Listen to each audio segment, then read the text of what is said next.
I think this is really early time before any stringent measure need to be lifted, mainly because we don't know a lot about this infection. This has been around for us for only 3.5 months, basically, and a lot more need to be explored before we will be in the position to understand that this is enough suppression so that it doesn't come back again.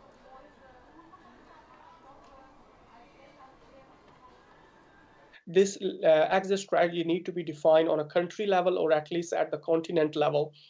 So what I can tell you is that there are certain criteria which will define when the exit strategy need to be applied and when the lockdown need to be eased.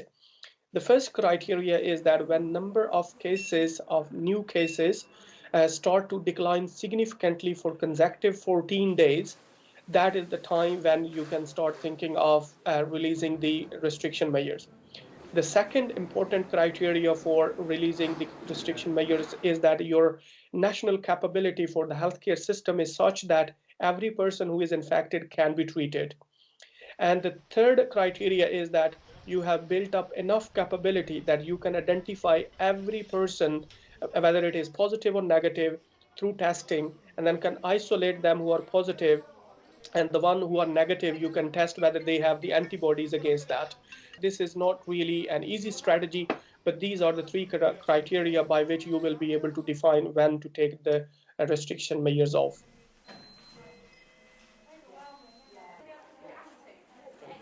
So if premature lifting of this control measures would be made, that means people would be coming back to in contact again, and then the virus will spread quite lavishly between the people who are not infected before. And even people who are infected before and they have established immunity, we don't really know for how long this immunity would last. So they might also be reinfected, and therefore the number of cases would increase significantly. That would be really problematic, especially because the first control measures to be put in place is easier, but the second wave control measures putting back into the society is even more difficult. And this is not very surprising. Basically, every pandemics we have seen, the second wave was inevitable. So therefore, this time, I think the cautious need to be taken very seriously, and we should make ensure that it doesn't come back again. One of the reasons that the second wave is always deadly is because people who are already under the lockdown for, say, 6 to 7 weeks, they are already exhausted. So they will start coming back into the normal life. And if you're going to put the restriction measures again, there would be less tendency to follow those measures. And the second problem is that people who are not immune, they haven't been infected in the first time, they would be hardly hit by the virus because they have never been exposed, they didn't have the immunity.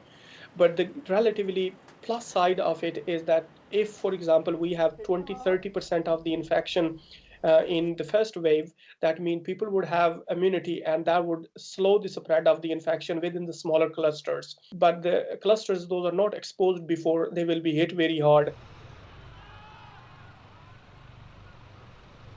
So China started putting the lockdown, which has been unprecedented, never been reported for such scale of lockdown in the living history.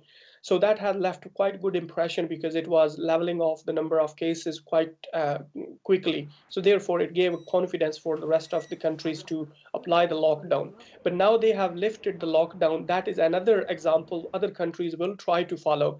But there are a few important messages over there. Although the Wuhan lockdown has been lifted, but that has been lifted on a relatively symbolic state because people are still under restricted movements.